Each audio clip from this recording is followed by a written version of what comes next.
and it's a title given to Christ, Philippians 2:11. And my name translates in the Hebrew language as Yahweh. So I went on to Amazon Prime. I was like, you know what, let me see if there are any documentaries on Yahweh. So went in the search bar, typed in Yahweh, that came up. Went out and shared it on my platform. That was my night. In terms of the backlash or what people call it, we're in 2022. History is not supposed to be hidden from anybody. And I'm not a divisive person when it comes to religion. I embrace all walks of life. You see it on all my platforms. I talk to all races, all cultures, all religions. And upon listening to this documentary, you can see that Kyrie Irving is responding to the backlash that he received from a post that he made on his social media. Now, the subject of this post was a documentary that Kyrie Irving was viewing, and it was said to be anti-Semitic. Now, side disclaimer, I'm not here to comment specifically on this topic, on whether this documentary is anti-Semitic or not, agreeing or disagreeing with Kyrie Irving. I'm here to talk about everything surrounding the comments and what Kyrie Irving specifically said on this interview. And there's a lot of ignorance and a lot of hypocrisy. And let me explain. So throughout this interview, the reporter constantly is asking him why did he make this post. But if you listen to the beginning, the introduction, you can see that Kyrie Irving had already answered this question. So why is he still asking him this? You understand that the reporter wants a different answer out of Kyrie Irving. He wants to kind of make him look weird, make him look erratic, make him look crazy, trying to get a click, trying to get something for social media, right? And that's what Kyrie Irving even goes on to say this later on the interview, which is kind of crazy. But the point is that he already answers the question, but then he keeps asking him the question. And when he doesn't show up for this press conference, for example, the media is not happy. But now when he answers a question, still not happy because he wants a different answer. So there's not a win in the situation. And later on, you can see that the reporter kind of assumed that he probably didn't even watch this documentary, that he just posted it just to post, right? Then Kyrie Irving corrects him and said, no, I actually watched it. So Kyrie Irving watched this documentary, therefore making him having more credibility than the reporter, because he didn't really watch it. So I'm just like, who has more credibility to talk upon this topic? The reporter goes on to ask him, why is he promoting this type of content or this post? Now the key word is promoting. Like, I was watching this video from a YouTuber named ABL, and he explains best what actually the word promotion means. Take a listen to this. The reporter's just trying to get a moment, because promotion is it's a different thing than just posting a thing. Like, I might post something, that doesn't mean I'm promoting it. I'm just putting it out there. Promotion, especially for a guy like Kyrie Irving, you're talking about something that's paid. You go out there, you campaign, and you got on the t-shirt, and like, you really are promoting it. See, there's this backdrop behind him is promoting the Brooklyn Nets, the Barclays Center, the Yes Network. That's promotion right there. It's intentional, okay? So promoting for something is putting your name behind a cause and campaigning for it. But that's not what Kyrie Irving is really doing. He viewed the documentary, found it to be interesting, and decided to share it. It's not really wrong with that. And what's even more crazy is that that documentary is actually on Amazon Prime. Again, one can wonder if a documentary is on Amazon Prime, a public site, that he didn't find it on these dark web, on an unknown website, that he found it on a public website. It can't be that bad, because I can only imagine that if it was very bad, it probably wouldn't be on there, right? And why is the messenger, Kyrie Irving, getting more blame than the creator of the message, which in this case is Amazon?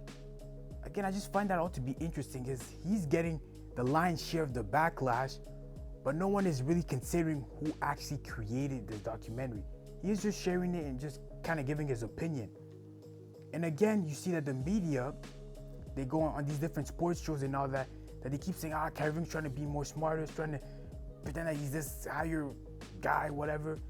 But again, they did not watch this documentary. They cited sources that claim that this documentary was anti-Semitic. Again, I don't know if it is or not, but again, who has more credibility on this when Kyrie Irving actually viewed it, and they are assuming, or they're not really sure if he viewed it or not.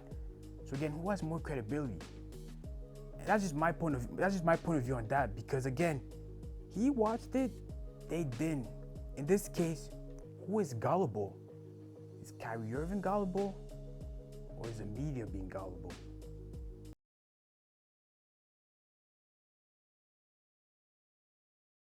So since we initially recording this video, a whole lot has happened surrounding this topic. Allow me to break it down. But wait, if you're wondering, I did not get this jersey off of Amazon with their 2-day shipping. So Kyrie Irving has been suspended 5 days by the Brooklyn Nets indefinitely without pay. Now why is this? Well, he's really getting suspended because he did not deny that he's not an anti-Semite. But wait, you may be wondering, where am I going with this? So he had a press conference and he didn't really say, I'm not anti-Semitic. And the reporters wanted him to say directly, I'm not anti-Semitic.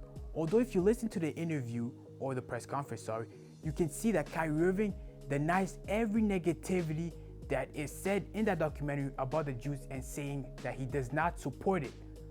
But it looks like that is not enough. They wanted him to say directly, I am not anti-Semitic. And that's what led to the Brooklyn Nets suspending him. The commissioner of the NBA, Adam Silver, was also disappointed because he did not say this directly, and also the Brooklyn Nets. But this is so weird because if you look at his actions, there's nothing that indicates that Kyrie Irving is an anti-Semitic. You look at both press conference or everything that he really says, he always says that he loves everyone, he loves all walks of life, and that he's been born from a melting pot, and that he has no hate for specific people, specific ethnicity. But check this out. After initially posting that link on his Twitter, the following game, there was a bunch of Jews that were protesting against this. Well, you can see after the game, he's actually having a positive discourse with the protesters. That's right. Thank you. Thank you, Kyrie. Thank you, Kyrie. Nice to see you guys here. We have to. Thanks, Kyrie. Like, it seems very cordial on both ends. So again, if you look at his actions, you don't see any anti-Semitism. So you wonder, why is this narrative being pushed down? You listen to both of his interviews, you look at his action, there is no sign of anti-Semitism, but yet they want to hear him say an apology or saying directly, oh, I'm not an anti-Semite. Like, I always hear actions speak louder than words, or the best apology is change behavior, but you're looking at his behavior and there's nothing that is indicated. Again, but this is the media, right? Because what happened is that they need to completely tear him down. They completely need to tear down all his arguments to prove their own arguments. And this is so ironic because that's what they're saying Kyrie Irving is doing. They're saying that he's like denigrating to prove his point about what he's trying to prove about the black African, or is that, again, you gotta watch the documentary to understand this, but that's what they're saying, that he's denigrating a group to prove his point. But that's the very thing that they're doing with him. Again, I just find that to be ironic, and like, the media should be impartial and give us subjective news that as viewers we can make our own judgment. But that's not what they're doing here. They're not even listening to what he's actually saying in the press conference, but they're distorting his words and making up all these different type of things.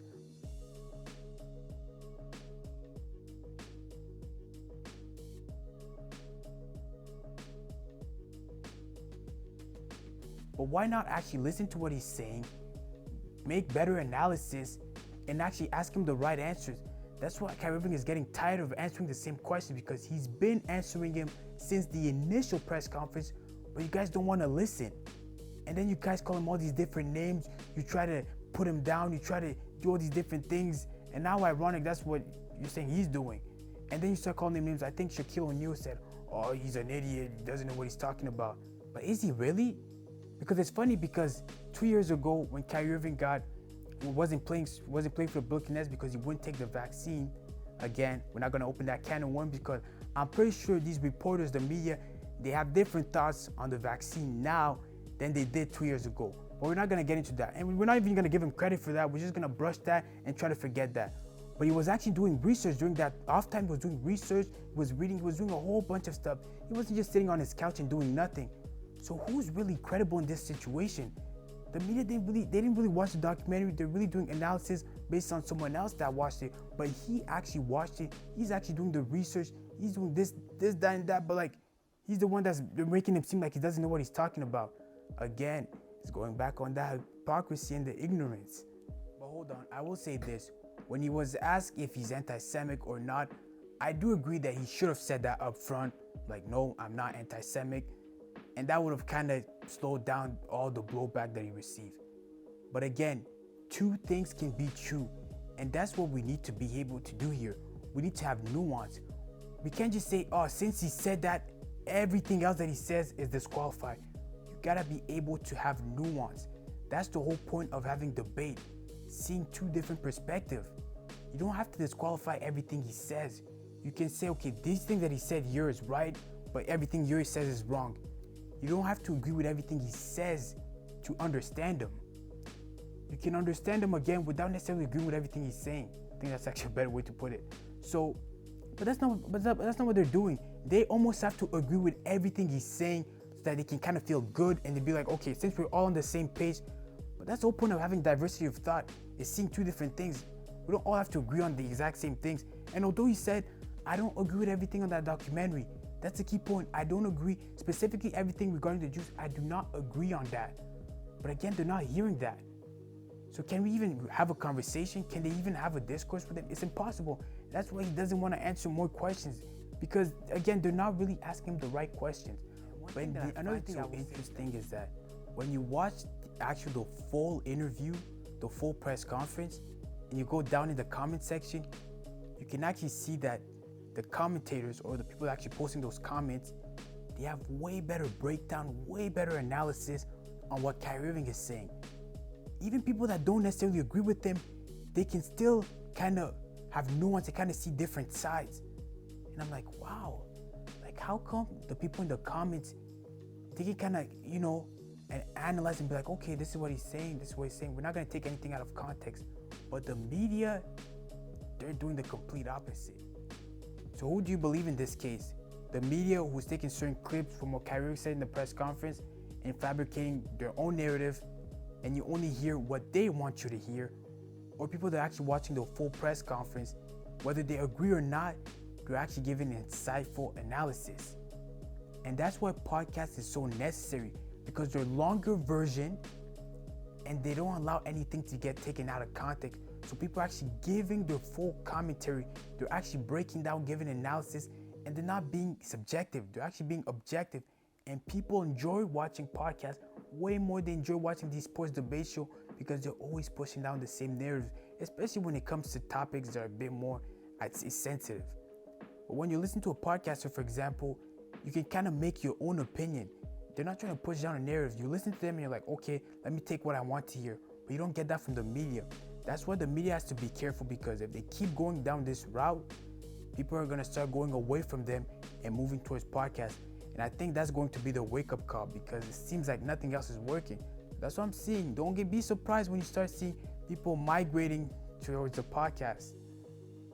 So I can't stress this enough. I'm not here to prove that Kyrie Irving was right in posting that link, or saying that everything that he says surrounding this, he was right in saying that.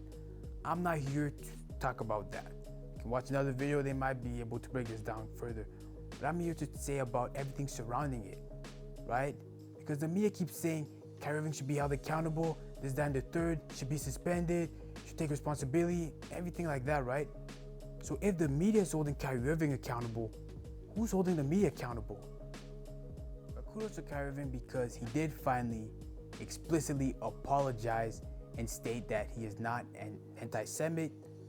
But the problem is, the media still got what they wanted.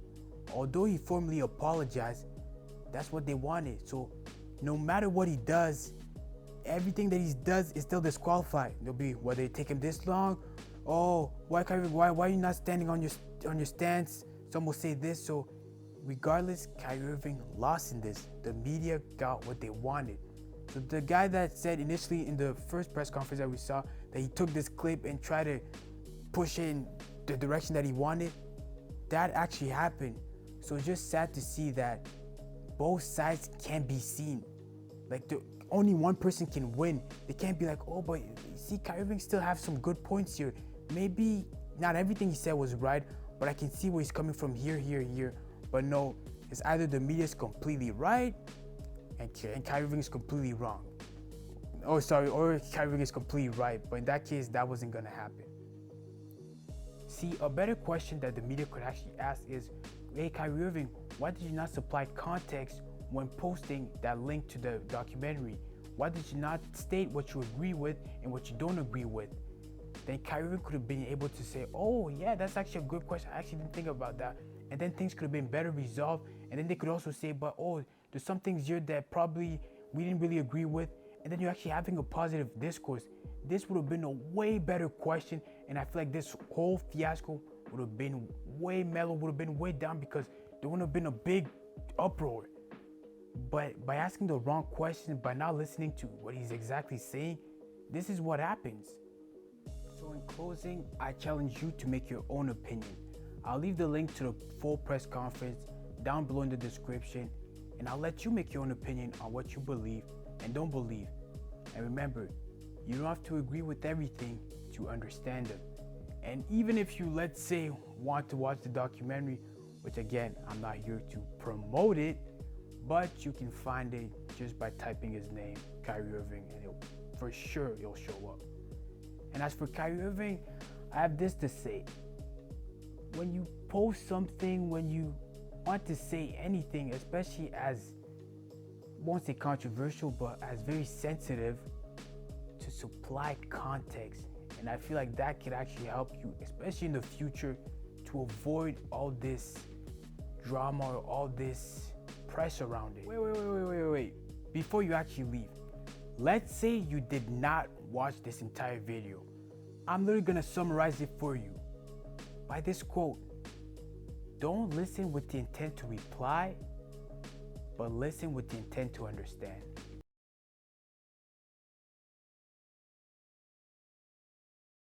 Kyrie is embracing and promoting his view of African American history at the expense of Jewish people and Christians. Right. Because he's co-signing on a film that says the Bible is basically a bunch of Jewish and Christian propaganda. That's what he's co-signing on. And I know it's tacit because he's only tweeting the link. He's not actually saying those words. Right.